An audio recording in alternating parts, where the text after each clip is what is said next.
தேமுதிக திமுக முதல் முறையாக கூட்டணி அமைத்ததை கொண்டாடும் விதமாக கிருஷ்ணகிரியில் தேமுதிகவினர் பட்டாசு வெடித்து இனிப்புகள் வழங்கி கொண்டாடினர். தேமுதிக முதல் முறையாக திமுகவுடன் கைகோர்த்து கூட்டணியில் இணைந்ததை அடுத்து நாடு முழுவதும் தேமுதிக கட்சியினர் உற்சாகமாக கொண்டாடி வருகின்றனர். இதன் ஒரு பகுதியாக கிருஷ்ணகிரி கிழக்கு மாவட்ட தேமுதிக மற்றும் நகர ஒன்றிய தேமுதிக சார்பில் கிருஷ்ணகிரி ரவுண்டானா அருகில் பட்டாசு வெடித்தும் இனிப்புகள் வழங்கியும் கொண்டாடப்பட்டது. கிருஷ்ணகிரி கிழக்கு மாவட்ட தேமுதிக செயலாளர் சின்ராஜ் தலைமையில் நடைபெற்ற இந்த நிகழ்ச்சியின் போது பரபரப்பான அரசியல் சூழ்நிலையில் தேமுதிக திமுகவுடன் கூட்டணியில் இணைந்ததை வரவேற்கும் விதமாக பட்டாசு வெடித்து கொண்டாடப்பட்டது. அப்போது காங்கிரஸ், திமுக உள்ளிட்ட இந்தியா கூட்டணி கட்சியில் தேமுதிக கட்சியும் இணைந்துள்ளதால் வருகின்ற சட்டமன்ற தேர்தலில் இந்தியா கூட்டணி கட்சி மாபெரும் வெற்றி பெற்று தமிழகத்தில் இரண்டாவது முறையாக மு.க.ஸ்டாலின் அவர்கள் முதல்வராக வருவார் என்பதை உறுதிப்படுத்தும் விதமாக பொதுமக்களுக்கு இனிப்புகள் வழங்கியும் வெற்றி கோஷங்களை எழுப்பி தங்களது மகிழ்ச்சியை வெளிப்படுத்தினர்.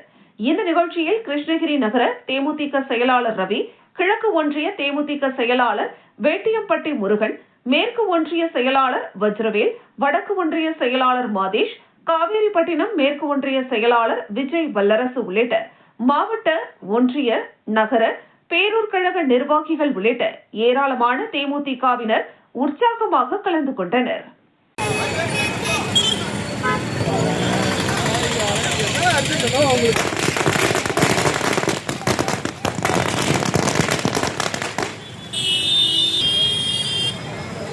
இப்ப கொடுங்க போய்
பண்ணி